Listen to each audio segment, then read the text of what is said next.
오늘은 요한복음 1장 19절로 28절의 말씀을 보겠습니다.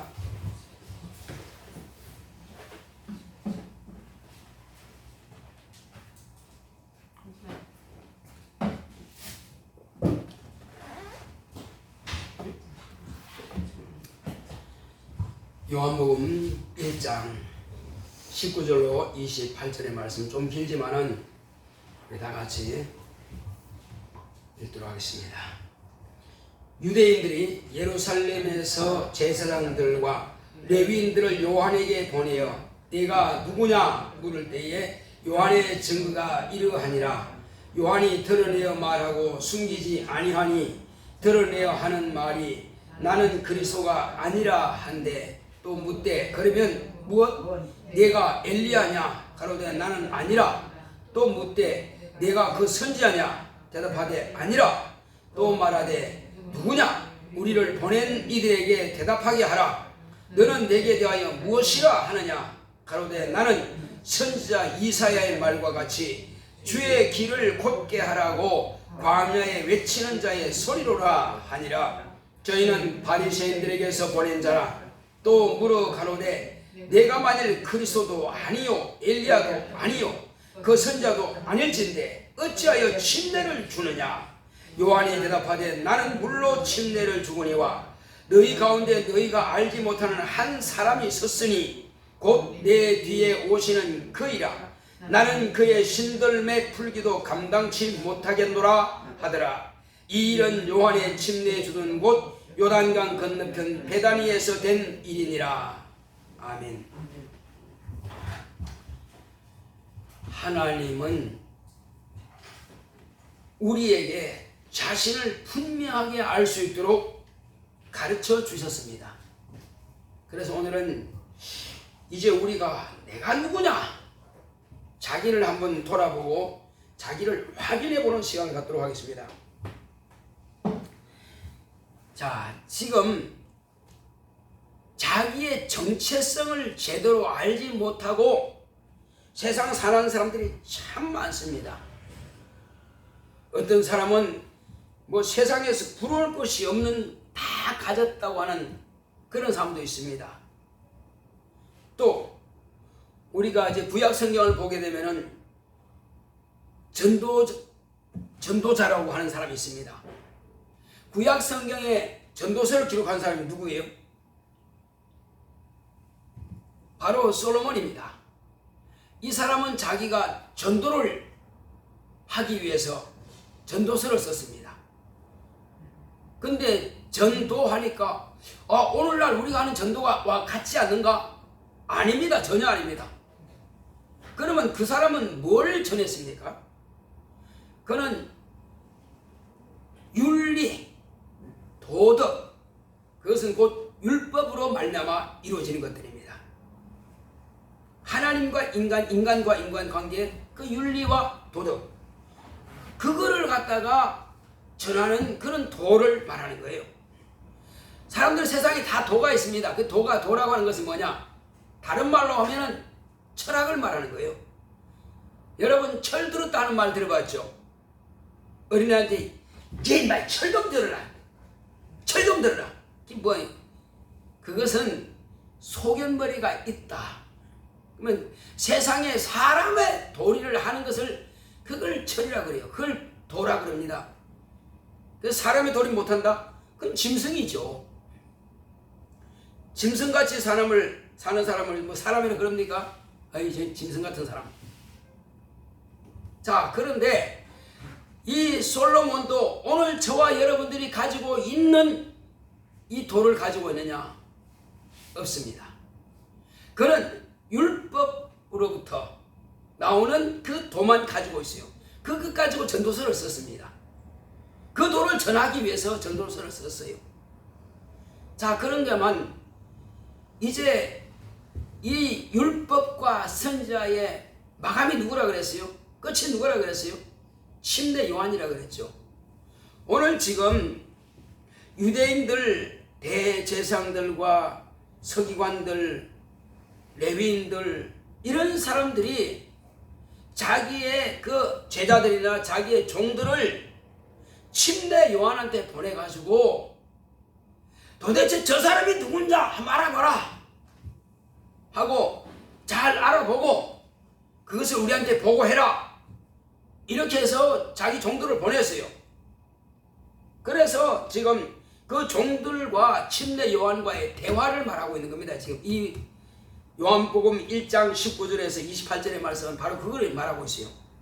그러면 이 침례 요한은 자기를 지금 누구로 알고 있느냐 하는 것입니다. 침례 요한은 자기를 누구로 알고 있느냐? 이 사람들이 자, 너는 성경에 기록된 구약 성경에 기록된 바로 그 엘리야냐? 구약 성경 어디 기록되어 있어요? 말라기에서 기록되어 있습니다. 마태복음 앞에 딱 구약 성경 마지막 이 바로 말라기입니다. 거기에 선지 엘리야가 올 것이다. 마지막 때 선지 엘리야가 올 것이다. 그런 말들이 나옵니다. 그리고 이제 여기서 사람들이 그럼 네가 누구냐? 그 엘리야냐? 아니야. 그러면 네가 그리스도냐? 아니야. 그러면 네가 뭐냐? 네가 그리스도도 아니고 엘리야도 아니고 네가 그러면 그 선지자냐? 아니다. 그러면 도대체 너는 누구란 말이냐? 네가 뭔데 유다인들한테 침례를 주고 막 그러냐? 도대체 뭐야? 그러니까는 그래 나는 지금 너희들에게 물로 침례를 주지만은 그러나 너희가 알지 못하는 그이가 내 뒤에 섰다. 누가 있어요? 아무도 없네? 아무도 없어요. 아무도 없는데 내 뒤에 섰는 그가 있다. 그가 누구냐? 나는 감히 그의 신발끈도 하나 두려워서 풀지 못할 사람이다. 나는 그에 비하면은 야 신발 좀 풀어 올려놓으면은 떨려서 신발끈도 하나 제대로 못 푼단 말이에요. 너무 두려워 떨려서 그분이 누구냔 말이에요. 자, 그분이 여기는 나와 있지 않지만은 바로 그분이 누구냐 하는 것은 마태복음 3장 13절에 이렇게 쭉 보게 되면은 뭐라고 나와 있냐면은 침례 요한이 말하는 거예요. 지금 이 사도 요한은 침례 요한에 대해서 여기서는 그렇게 자세히 안 나왔지만은 거기 보면은 침례 요한은 바로 성령과 불로 침례를 주실 분이다. 이렇게 나와 있어요. 다시 한번 무엇과 무엇으로요? 성령과 불로 침례를 주실 분이다. 그러면 성령은 뭐요? 성령은 예수의 이름을 믿고 구원받고 침례를 통해서 하나님의 자녀로 거듭난 자에게 이제 아버지께 구하여서 아버지 저가 지금 내 이름을 믿었사오니 저가 회개하여 이제 또 침례를 받았사오니 저에게 성령을 부어주소서 하고 아버지께 기도하면은 아버지께서는 아들아 알았다. 내가 바로 구원하고자 하는 것이 바로 이것이다. 네 안에서 내 자녀 삼고자 하는 것이 바로 이 뜻이다. 그래 내가 성령을 부어주마 하고 아버지께서 결정하시니까 성령을 부어줘가지고 초대교회에서 한꺼번에 120명이 성령을 받았습니다. 오늘날 우리 교회들은 다 성령 받습니다. 그러니까 성령을 받는 이 사실이 뭐냐? 예수께서 구원받고 하나님의 거룩한 자녀로 거듭난 자들에게 성령을 부어주시는 그 일을 한다는 것입니다. 그러니까 언제 했습니까? 이 땅에 계실 때는 그렇게 한 적이 없어요. 분명히 침례 요한 그 말 했는데 이 땅에 계실 때는 아무에게도 성령 부어준 적이 없어요. 그런데 예수님께서 뭐라 하십니까?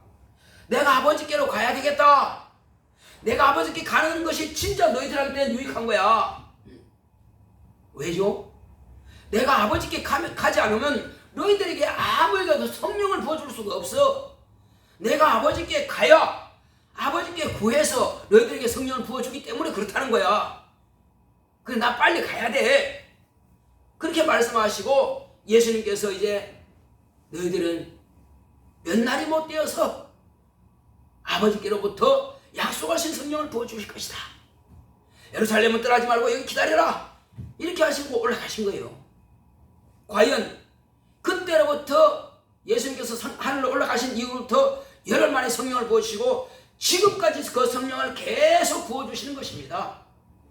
하루에도 수만 명이 침례받고 성령받고 계속 일이 이루어지고 있어요. 그런데 이것이 딱 끝날 날이 있어요. 하늘문이 딱 닫힐 때가 있습니다. 그때는 아무리 기도해도 성령이 임하지 않습니다. 하늘문이 딱 닫혀버리면 왜 성령 안 임하실까? 주여, 어제도 성령 부었잖아요. 오늘도 부어주셔서 끝났어. 문이 딱 닫혀버리면 다시는 성령이 임하지 않습니다. 그때 이후로 이제 주님께서 재림하시죠. 그러나 그때가 되기 전에 성령 모신 사람은 다 하나님의 자녀가 되는 것이고, 문 닫히고 나서 물론 믿을 수는 있겠으나 하나님의 자녀가 되는 권세는 없습니다. 딱 끝나버린 거예요. 그러니까 지금이 바로 기회예요. 그런데 이때에 우리가 지금 복음을 전하고 예수 믿고 하나님의 자녀가 될 수 있는 권세를 얻고 성령 받게 하기 위해서 전도를 하는데, 당신이나 믿어. 당신이나 천국 있으면 가. 나는 싫으니까. 아마 나는 천국 가든 말든 다 신경 쓰지 마. 그냥 놔둬. 전도하면 대부분이 다 그렇게 말해요. 그런 사람에게는 자기가 입으로 신한 그대로 될 것입니다. 그럼 어떻게 하느냐? 그들에게도 예수님께서 동일하게 침례를 줍니다. 무슨 침례 줘요? 성령으로 침례 못 받았으니 다음은 무슨 침례가 남았습니까? 불로 침례 준다 했으니까 마지막은 이 땅이 다 끝나고 나서 불로 다 태우고 나서 마지막은 영영한토록 저 포항 가면은 포항 뭐 있죠? 포항 제철이 있죠? 그 포항 제철이 뭐가 끓고 있죠? 용광로가 불복음을 끓죠? 그냥 쉐드 가면 그냥 완전 물대버립니다. 그것처럼 그 용광로의 물 속에 있는 것처럼 유황불이에요. 유황이에요. 그 냄새 맡으면 톡 쏩니다. 그건 엄청 독해요. 그 유황 불못에서 불불 끓는 그 불못에서 영원토록 거기서 고통당하고 있습니다. 그것을 누가 한다고요? 지금 예수를 영접하지 않은 그들에게 그렇게 형벌을 하신다는 거예요. 누가? 예수님이. 내가 너를 위해서 목숨 내놓고 십자가 못 박혀 죽었고, 내가 썩은 하나 걸지 않고 홀랑 벗기는 그런 수치와 그런 채찍과 모독을 다 당하고, 너를 위해서 내가 침뱉음까지 받았고 희롱까지 다 받았는데 어째서 너는 나를 믿지 않았느냐? 내가 너희들에게 그렇게 복음을 전했거늘 너는 어찌하여 그렇게 고집 부렸느냐? 그러니 너는 네 고집이 너를 망하겠느니라. 너는 그러므로 영영한 불못에서 영원토록 고통을 당해라. 끝이 없습니다. 얼마나 고통스러우면 그건 물 자체가 없어요. 그때도요, 지금 우리가 느낄 수 있는 약간의 가스만 찌려도 따끔한데 그 정도가 아니요. 이것은 지금 이 가죽입니다. 이거 가죽을 입고 있는 것이 나 영혼이에요. 가죽을 입고 있는 것이. 근데 이 가죽을 벗게 되면은 나 영혼만 남아요. 영혼 지금 눈에 안 보여. 근데 예수를 믿는 자라 믿지 않은 자라 심판을 받을 자라 이미 심판을 받은 자라 똑같이 다 신령한 몸으로 부활합니다. 신령한 몸으로 부활해. 그런데 다만 자격만 다른 거예요. 자격만.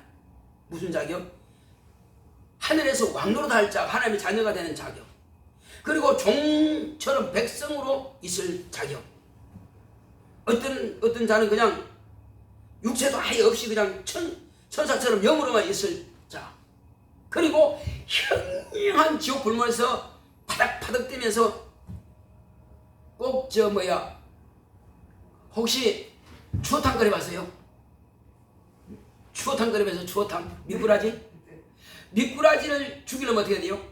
소금을 탁 풀면 파닥파닥 뛰죠. 파닥파닥 뜁니다. 또 그것처럼 프라이팬에다가 깨를 볶으려고 깨보면 어떻게 해요? 파닥파닥 뛰죠. 또 연탄불에다가 소금을 치면 어떡해요? 팔팔 뛰죠. 소금을 치듯 하리라. 왜 견디지 못하니까 뛴다는 거예요. 옛날에 어디 가면 그 비빈다고 그래요. 번쩍번쩍 하는데 가면 땀을 뻘뻘 흘리면서 막 다리를 놓지 못하고 막 흔들어 대. 이제 그게 연습하는 거예요. 어디 가서 지옥에서 그와 같이 하겠다는 거지. 너무 뜨거우니까 견디지 못해서 이렇게 하는 거예요. 엄청나게 고통스럽죠.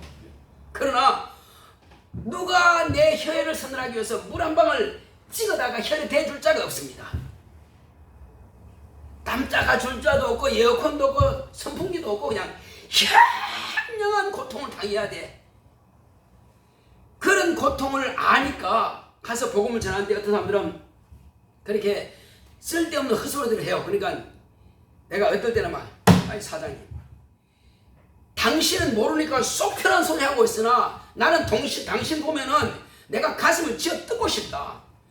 얼마나 답답한지 아는 자와 모르는 자의 차이는 이렇다. 나는 당신 보면 지옥에서 영원한 고통을 당하지만 내가 가슴을 치고 답답해서 그러는데 당신은 편하지. 그렇죠. 나는 모르니까. 목사님 나 몰라요. 속 터지는 이야기 하는 거예요. 속 터지는 이야기 하는 거예요. 정말로 저는 안다 이거. 근데 목사님 왜 처음 가봤어요? 나는 안 가봐도 아니까. 이미 갔으면 끝이요. 아직 간 사람 아무도 없으니까. 그럼 목사님 어떻게 알아요? 나는 당신의 영혼이 있는 줄 알아. 내 영혼이 어디 있어요? 나는 직접 예수를 믿지 않고 죽은 자의 영이 남의 육체 속에 들어가 있는 그 저주를 불러내서 쫓아내는 사람이야. 예수 이름으로 명한 귀신이 소리지르면 쫓겨나가. 그러면 그거 가지고 있던 병도 고침받아. 나는 그런 사람이야. 해도 그래요. 내가 하나님 앞에서 당신한테 뭐라고 거짓말하겠어? 당신한테 내가 거짓말한다고 해서 당신한테 뭔 돈 10원 한 푼 받은 게 있겠냐? 내가 잘난 척 하는 거냐 지금? 잘난 척하고 나에게 무슨 이익이 있어? 난 잘난 척 하는 것도 아니고 이것은 예수님께서 나에게 주신 권세고 난 하나님의 자녀가 되는 권세가 있기 때문에 그 권세 가지고 그 일을 할 뿐이요. 무당은 굿하고 무당은 굿해서 뭐 이렇게 귀신 달래지만 나는 귀신 쫓아내는 사람이야. 나는 병 고친 사람이야. 당신 지금 믿기만 하면 당신도 병 고침 받을 수 있어. 아파서 골골대지 마라. 그런데 못 알아듣죠.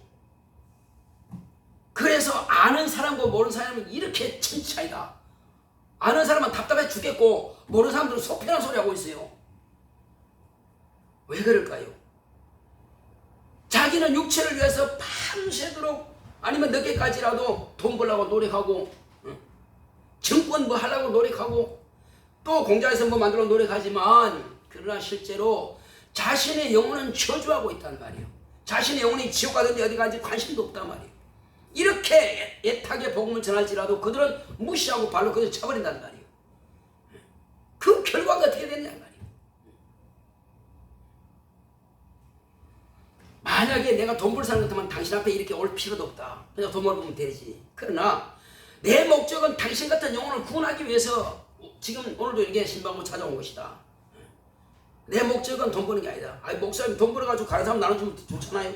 그건 당신들이 할 일이고 나는 그게 아니고 그렇다고 해서 내가 만약에 돈 벌어가지고 그 사람 도와준다고 그 사람 영혼 구원받냐고 구원받지 못해.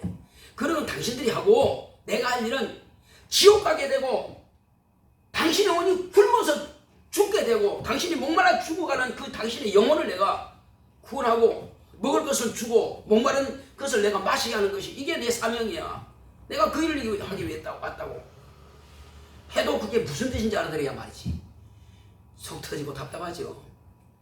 자 어쨌든 그러나 이제 우리는 침례 요한이 자기의 이렇게 정체성을 분명하게 말한 것입니다.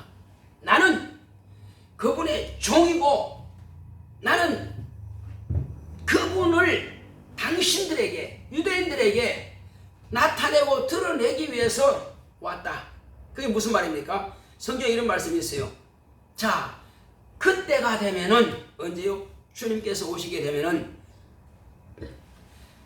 하나 그 자기 아버지 앞에서 불순종하는 자들을 아버지 앞에 인도하고 아버지의 마음을 자식에게 들려주는 바로 그가 오신다 그랬어요. 누굽니까? 아버지는 하나님의 아버지를 말하는 것이고요. 그리고 불순종하는 자들은 믿지 않는 자들, 이스라엘들, 이들로 하여금 마음 열고 하나님 아버지를 만날 수 있도록 하기 위해서 아들이 오신다는 것을 바로 말하고 있습니다. 그리고 또 한 가지는 이제 높은 산은 깎아서 낮추고, 그리고 저 골짜기는 메워서 높이고, 이런 말씀이 있습니다. 그게 무슨 뜻일까요? 아니 그거 토목공사인데 그 포크레인하고 뭐 불도저하고 뭐 탱크란다 좀 그런 거 가지고 뭐 일하면 되지. 그거 성경이 왜 그래서 했을까? 그거 이상하네. 그렇게 볼 게 아니고요. 사람이 나는 아브라함의 자손이다, 나는 율법을 지켰으니까 나는 의로운 사람이야, 천국 가면 내가 천국에 있다면은 내가 천국 아르면 갈 사람이지, 나는 의로운 사람이야, 그래서 나는 뭐 걸어 선지자고 뭐 예수가 필요 없어, 나는 메시아가 필요 없어, 뭐 천국에 있다면 내가 제일 먼저 갈 거야. 교만이 크게 달한 사람이에요. 교만이 높은 사람이에요. 바벨탑을 쌓고 있는 사람이에요, 이 사람은. 그래서 그걸 쳐라. 누가 합니까? 이것을 침례 요한이 그거 하는 거예요. 이게 어떤 사람이 제사장이라든지 또 바리새인이라든지 이런 사람들이 침례 요한이 침례 주는데 가까이 와서 좀 뭐 하나 구경을 하시니까, 이 독사의 새끼들아, 너희들은 누가 가르쳐서 임박한 진노를 피하라 하더냐? 너희들이 아브라함의 자손이라고 지금 구원받을 줄 아느냐? 하나님께서 능히 이 돌 가지고도 아브라함의 자손이 되게 할 것이다. 너희들은 회개에 합당한 열매를 맺고 내게 나오라. 이렇게 말하는 것입니다. 회개에 합당한 열매. 그것은 뭐냐? 네가 죄인인 것을 깨달아라는 것입니다. 네가 의가 없다 하는 것을 깨달아라는 것입니다. 너를 그대로 있으면 확실하게 지옥 자식이 된다는 것을 그걸 알라는 것입니다. 그래서 난 대제사장이니까, 나는 뭐 서기관이니까, 나는 율법사니까, 나는 뭐니까, 나는 아브라함의 자손이니까 천국 갔다. 아주 그냥 저 교만이 바벨탑처럼 높이 쌓아놨습니다. 그래서 그걸 갖다가 완전히 깎아서 평탄작을 해버리겠다는 것입니다. 이것을 침례 요한이 하는 거예요. 그렇게 회개하라는 건 바로 그 말이에요. 그 다음에 또 나는 죄인이야, 나는 죽어 마땅한 놈이야, 나는 창기고, 나는 또 로마 황제에게 갖다 바쳐주는 이 셈이고, 그래 나는 뭐 끝났어, 하나님께서도 나는 돌아보지도 않을 거야, 나는 죽은 놈이야, 저들이 다 나는 지옥 간다고 그래, 저들 나는 다 죄인이라고 그래, 나는 망했어 하고 찾으라고 낙심하고 있는 자들에게 걱정하지 마라. 걱정하지 마라. 그가 오시면 너의 죄를 다 담당해 주시고 깨끗해 주시라고 그 깊은 수렁에서 끌어올리는 것입니다. 그 골짜기에서 끌어올리는 것입니다. 하나님의 의로, 하나님의 말씀으로, 예수 그리스도의 피로 골짜기를 메워서 우리를 높이 끌어올리신 것입니다. 할렐루야. 저와 여러분들은 본래 그 골짜기처럼요, 이방인들은 전혀 구원하고 상관없어요. 심판받을 자기 자체도 없는 겁니다. 다 지옥으로 그냥 쓸려갈 수밖에 없었어요. 그런데 예수님께서 오셔서 비로소 저희 여러분들에게 걱정하지 마라, 걱정하지 마라, 너는 이제 죄인이 아니야, 나만 믿어, 내 이름을 내게 주겠다. 예수의 이름을 나에게 주는데 내가 어떻게 구원받습니까? 예수의 이름이 뭐길래? 예수의 이름은 저희 백성을 저희 죄에서 구원할 자이심이라 하는 그런 이름이 있어요. 그리고 그 이름을 내가 딱 갖는 순간에, 나는 죄인에서 이제 자유를 얻고 죄에서 해방되었으니 나는 이제 죄인이 아니야, 나는 죄에서 확실하게 구원받은 자야. 한번 따라합시다. 나는 예수를 믿음으로 죄에서 구원받은 자다. 예, 이것만 확실하게 가지면 죄하고 상관없습니다. 너무나 쉬운 건데 이것을 무시합니다. 누구든지 그만 하나님 내가 어렸을 때요 내 오빠한테 욕했는데요 또 아버지 몰래 내가 뭘 훔쳐 먹었는데요 그런 거 회개하지 말고 아담적부터 내려오는 그 죄인이라는 그 신분을 하나님의 아들이 대신 담당했으니 나는 그 사실만 믿기만 하면은 나 죄 없어 끝난다는 사실 그걸 인정만 하면 되는데 여전히 그 나무 잎풀이 하나 따듯이 이걸 회개하니 이것 가지고는 나무 자체가 가시나무인데 그거 잎 하나하나 깐다고 가시나무 자체가 변화되는 거 아니에요. 그 가시나무 그냥 가시나무일 수밖에 없고요. 엉겅퀴는 엉겅퀴일 수밖에 없어요. 아무리 잎을 다 제거해도요. 가시나무가 포도나무가 될 수 없고요. 가시나무는 가시나무는 무화과나무가 될 수가 없습니다. 그런데 사람들은 그거 하나 따는 거 그거 다 했으니까 이제 회개 다 했을 것. 근본으로 네가 죄인이라는 신분 자체는 안 바뀌었는데 어떡할래? 그러니까 우리는 회개가 뭔지 알아야 됩니다. 다시 한번 제가 말씀드립니다. 회개라고 하는 것은요. 지역적으로 내가 행동으로 한 것 그것만 하나하나 하나님께 고백하는 것 그거 회개가 아니라 이미 예수의 이름으로 죄인에서 의롭다 하심을 받은 사람이 그 이후에 행위로 한 죄에 대해서는 회개하면 되겠지만 그 상 받았지만은 그러나 근본적으로 내가 성립하지 못했다 그러면 아직도 내가 죄의 문제를 전혀 해결하지 못했다는 것입니다. 그러면 죄의 문제 해결하지 못한 게 뭡니까? 죄인이라는 신분이 그대로 내가 가지고 있는 겁니다. 아니 목사님 무슨 소리예요? 나 50년 동안 지금 신앙생활에서 권사된 걸 벌써 20년 됐어요. 나 장로된 지 지금 30년인데 지금 무슨 말하는 거예요? 장로된 지 30년 됐든 권사된 지 20년 됐든 그 상관없이 성령을 아직 모실 때 못했다. 그럼 죄 문제 해결하는지 못 받을 것입니다. 그 목사님 어떻게 알아요? 해결 받았으면은 아버지께서 당신에게 성령을 부어 주실 것이요. 받지 못했다는 것은 아직도 인정하지 못한 것입니다. 그럼 뭐가 문제냐는 말이에요. 방금 말씀드린 대로 예수님께서 내 죄를 담당하시는 확실하게 인정하고 그렇다면 자유를 얻어야 되는데 여전히 거기에서 자유하지 못하고 있어요. 여전히 다른 것 지금 행동을 한 것 그것만 회개하고 있으니 문제 해결받을 길이 없는 것입니다. 성경 공부할 때 이것도 자세하게 아마 배우게 될 것입니다. 철저하게 그걸 알고 그때 목사님이 수요예배 때 말씀하신 게 이제 내가 알았다. 그렇게 딱 알게 되면 그때부터요 완전한 자유를 드립니다. 만약에 우리가 생활하면서 내 몸에 병이 있었어. 그런데 그 죄 사함받는 확실한 순간에 기쁨이 막 충만할 때 그 병을 그냥 떠나버려. 내 병 같으면 그냥 떠나버려. 그때부터 갑자기 몸이 가빠라고 병이 나왔네. 그렇죠. 당신의 저주 같으면 그 병이 그냥 사라지는 것입니다. 그런데 내가 그렇게 자유하고 평안하고 그래 구원받은 것을 내가 확실하는데도 불구하고 여전히 병이 있네. 여전히 병이 있네. 그러면 그 병이 누굴까요? 그 병이 누구 병이에요? 그 내 병이 아니요. 왜? 나는 이미 죄산 받았기 때문에 내 저주 같으면 주님께서 채찍에 맞음으로 가져갔단 말이에요. 가져갔는데 근데 아직도 병이 있어. 그러면 내 거 아니요. 그럼 누구요? 남이 내 속에 들어와서 그 병을 드러내는 거예요. 그러면 내 속에 있으면 돼야 안 돼요? 자, 우리 집에 나와 우리 가족 외에 한밤중에 다른 사람이 몰래 들어왔다. 그럼 누구요? 누구요 그 사람이? 도둑놈이든지 강도든지 둘 중에 하나요. 그럼 어떻게 해야 돼? 그냥 놔둬요? 도둑님이요 안녕히 계십시오. 평안하게 계시고 자 우리 집에 있는 거 다 가져갔어요. 그렇게 할 거예요? 어떻게 하시겠어요 그러면? 이야 이 도둑놈 무엇이야? 나가라! 당장에 내가 112 신고해서 너희를 잡아가야 할 거야. 그러면 팍 뛰어나가겠죠. 어이 주인이 잠 안 잤네. 주인이 잠잘 동안에 훔치다가 걸리면 몰래 그냥 목을 따고 죽여버리죠. 이 강도요 이게. 그런 놈이 누구예요?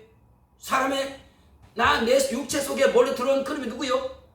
무단 가택 침입자와 같이 무단으로 내 육체 속에 몰래 들어온 그놈은 다른 말로 하면은 더러운 영, 악한 영, 한국말로 하면은 더러운 귀신. 사탄은 천사이기 때문에 사람의 육체 안에 못 들어옵니다. 사단은 쫓아내는 것이 아니라 사단이 내게 생각을 넣어주고 그 생각만 유산시켜버리면 돼요. 나 교회 가기 싫어. 누가 넣었습니까? 사단이 넣어줍니다. 나 가야 돼. 사단아, 내 생각 가져가. 아니, 목사님 이런 말하고 저런 말하고 틀려먹었는데 안 되겠는데 목사님이 자꾸 11조만 하라고 그래. 목사님 돈 받고 몰라. 이렇게 하면 내 생각이 벌써 시험 든 거예요. 누가 준 겁니까? 사단이 준 거예요. 아니야, 사단아, 그건 네 생각이야. 가. 나는 확실하게 11조 할 거야. 나 복 받을 거야. 11조 한 개 들어오면 표라 그랬으니까. 이렇게 해서 사단이 주는 생각을 갖다 유산시켜버린 거, 그거 사단을 쫓아내는 것입니다. 사단의 생각을 쫓아내는 거예요. 그러나 사단 자체는 하나밖에 없습니다. 어떤 사람들은 기도원 가면 너도 사단아 물러가라, 너도 사단아 물러가라, 내 속에 사단아 떠나가라. 그러면 사단은 몇 놈이나 되는 거예요? 나라의 왕은 몇 명입니까? 하나밖에 없죠. 이 세상 임금은 몇이에요? 하나밖에 없죠. 네. 그 임금이 뭐예요? 마귀죠. 그런데 기도원 가면 왜 너도 사단 나도 사단 내 속에 다 사단이 들었다고 그래. 몇 놈이라는 거예요? 자기 스스로 모르고 하는 기도하고 있고 모르고 하는 행동하고 있습니다. 사단은 생각만 넣어줄 뿐이지 생각은 내게서 유산시켜버리면 돼요. 그런데 들어온 놈은 사단이 아니고 사단의 최하 졸개인 귀신이 들어오는 것입니다. 귀신은 본래 왜 육체 속에 들어가느냐? 육체를 본래 가지고 있던 놈이니까 육체를 벗어나면 불안해. 갈 곳이 없어. 이리 갈까 저리 갈까 차라리 돌아갈까 왔다 갔다 해. 그러다가 이 집에 가볼까 하니까 또 그 센 놈이 있어. 야 인마 저리 가, 이거 내 집이야. 못 가네. 찾아가다가 혹시 빈자리 있으면 쑥 들어가. 그러면서 자기 가지고 있던 암도 드러내고 교통사고도 드러내고 눈도 나쁘게 만들고 귀도 나쁘게 만들고 전부 이놈이 하는 겁니다. 혀도 눌러가지고 어눌하게도 만들고 말이요. 이거 전부 다 누가 한다고요? 귀신이란 놈이 하는 거예요. 어눌한 귀신이 되니까 어눌한 거예요. 벙어리 귀신이 되니까 벙어리가 되는 거예요. 눈먼 귀신이 되니까 장님이 되는 거예요. 그래서 야 이 벙어리 되고 귀먹은 귀신아, 거기서 나하고 다시 들어가지 마라. 귀신 들어가요. 깨끗하게 치료되는 거예요. 얼마나 억울하냐고요. 귀신이란 놈이 내 속에 들어오는데 사람들은 자꾸 마귀라고 그래. 그러면 속이기 편하지. 그래 내가 마귀지, 내가 임금이야. 그래 맞아. 아주 속이는 겁니다. 절대 안 나가죠. 그렇게 가르치는 사람도 있고 그렇게 배워서 또 그렇게 하고 있어. 안 나가죠. 나갈 리가 없지. 정체를 모르는데. 근데 정체를 알면 쉬워. 너 귀신 맞잖아. 너 예수 믿지 않고 죄를 가지고 죽은 영 너 육체는 네 없어졌지만 영은 살아있어서 왜 내 속에 몰래 들어왔어 이 더러운 귀신아. 네 병 가지고 네 저주 가지고 떠나라 하면 나가게 돼 있어요. 근데 정체 모르니까 쫓아낼 능력이 있나? 쫓아낼 힘이 없습니다. 이렇게 우리는 예수님께서 하시는 이 모든 것들을요 정확하게 알고 신앙생활을 해야 됩니다. 그래서 예수님께서 첫째는 뭐라고요? 첫째는 성령을 부어주시는 구원하신 분이고, 근데 구원을 거절하고 무시한 사람은 마지막에는 그래 네가 원하는 대로 내가 해주마, 나는 마지막으로 불로 침례를 주는 자이니 불 속에 들어가라 집어넣어버립니다. 아쉬움이 전혀 없습니다. 아니 쓰레기 태우는 사람이 뭐 아쉬움이 있습니까? 아이고 쓰레기 얼마나 뜨거울까? 상관없어요. 그냥 막 태워버리는 거지 뭐. 쓰레기는 그런 거예요. 사람이 하나님의 말씀에 불순종한 자는 쓰레기보다 못한 겁니다. 하나님을 모르고 예수 그리스도의 생명이 없는 자는 쓰레기보다 못한 거예요. 쓰레기는 타면 끝나지만은 그거는 영영한 불못에 있어서 영원한 고통을 당하니까 그게 쓰레기보다 낫습니까? 아마 내가 전도하는 사람들이 이 설교 들으면 펄펄 뛸 겁니다. 이야 저 목사 나를 막 저주하네, 나를 무시하네.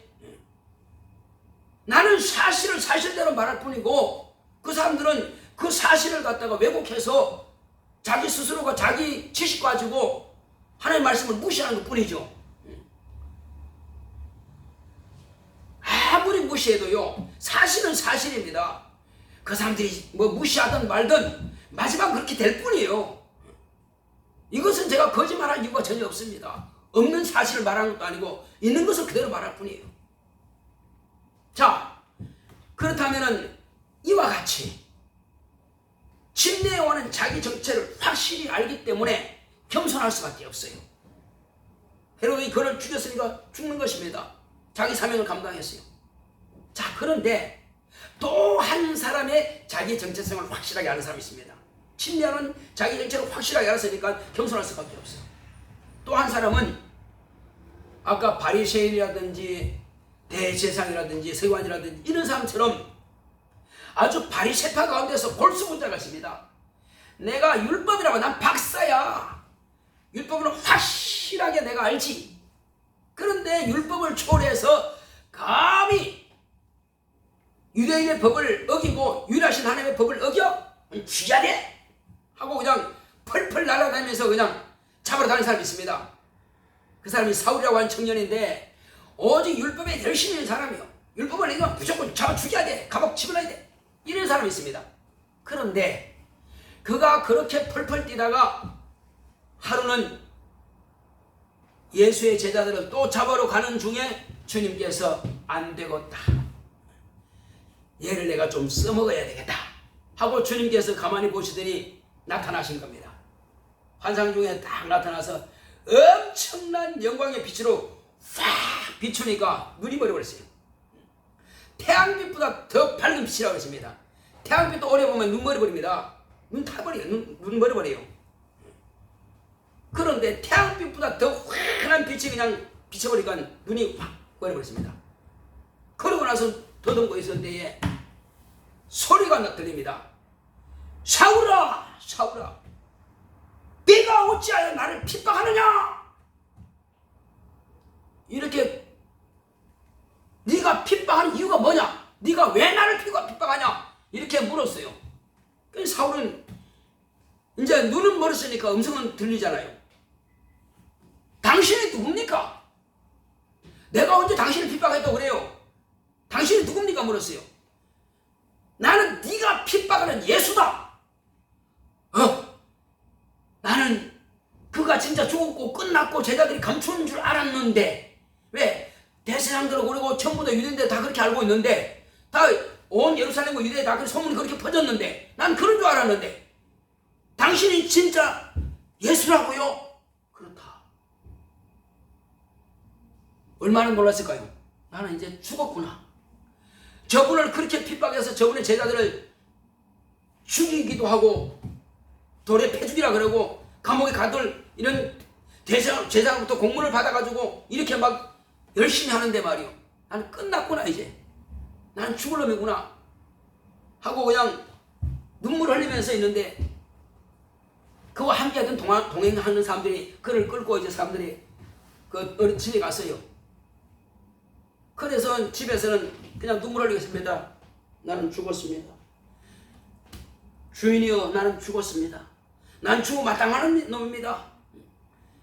당신께서 살아계신 걸 모르고 이걸 거짓말로 취급하고 그렇게 나는 했으니 내가 어찌 살기를 바라겠습니까? 그런데 주님께서 뭐라 하십니까? 아니다. 내가 너를 이방인의 사도로 내가 너를 택하였노라. 할렐루야. 뭘로 쓰겠다고요? 이방인의 사도로 내가 너를 택하였노라. 내가 너를 쓰겠다는 것입니다. 그렇게 말씀하시더니 너에게 내 종을 내 제자를 보내겠다. 그러면 그에게 네가 뭘 할 것을 가르치리라 하고 아나니아라고 한 제자에게 아나니아야, 너 어느 집에 가면은 사울이라고 하는 청년이 있다. 그 눈이 멀었으니 그에게 안수해서 눈뜨게 하고 이제 그가 뭘 할 것을 네가 가르쳐줘라. 아이고 주여, 무슨 말씀입니까? 그는요 예루살렘에 있는 공문을 그 대제사장한테 공문을 받아가지고요 지금도요 여기 핍박하고 잡아 죽이려고 왔습니다. 아니다. 내가 그를 이방인의 사도로 내가 택하였노라. 그가 얼마나 앞으로 고난을 많이 받을 것을 내가 다 안다. 그에게 내가 보여줄 것이다. 그가 얼마나 나를 위해서 핍박과 고난을 받을 것을 다 보여줄 것이다. 그래서 아나니아가 손은지가 비늘 것이 벗어지면서 눈이 활 뜨입니다. 그리고는 성령 충만함을 받았죠. 진리의 성령이 충만하게 임하신다. 방언을 팍 하더니 그때에 방언하면서 이제 침례를 주었습니다. 아나니아가 침례를 주고 올라와서 이제 물과 성령으로 거듭난 성령 충만한 바로 그런 제자가 되었습니다. 그때 뭐라 하십니까? 사울아, 형제 사울아, 네가 어찌하여 주저하느냐? 네가 오던 길에서 만났던 그 의인을 이제 가서 전해라 했더니 그 밤에 바로 나가서 전하는 것입니다. 왜? 나는 죽을 놈인데 그분이 나를 살리시고 이방인의 사도로 택하시고 나를 쓰시니 감사하다. 그래서 그는 은혜를 입은 자요, 은혜를 입은 자요, 내가 지금 당장 죽어도 한이 없겠다. 마땅히 죽을 놈인데 그가 나를 용서해 주시고 그리고 내게 일을 맡기시니 얼마나 감사하냐. 가서 담대하게 막 복음 전합니다. 사람들이 야, 저 미쳤나? 어제까지만 해도 나사렛 예수를 저 증거하면 잡아 죽인다는 놈이 어쨌든 갑자기 또 오늘 그 믿으라고 그래. 희한하네. 전부 다 이상하다는 거예요. 제자들도 안 믿어서 가까이 하기를 꺼려했습니다. 그런데 바뀌는 겁니다. 그때 이후로부터는 이제는 죽을 때까지요, 주님께서 그 영혼을 취하실 때까지 물불 안 가리고 예수를 막 증거합니다. 내가 살아도 주를 위하여, 죽어도 주를 위하여, 내가 죽으라 사나 죽으라 난 주님의 것이다. 이거 말한다고요? 사울이라는 청년이 그렇게 막 전하면서 막 증거하는 것입니다. 예수님은 살아계시다. 예수님은 너와 나를 위해서 십자가에 못 가 죽으셨고 하나님께서 그를 다시 살리셨다. 지금은 하늘 보좌에 계셔서 우리에게 성령을 부어주신다. 그는 부활하셨다. 그는 다시 오신다. 그것만 팍 지나는 것입니다. 다른 게 없어요. 그거밖에 없어요. 율법 끝내라. 다 끝났다. 이제 율법과 선지자는 침례왕까지로 끝났다.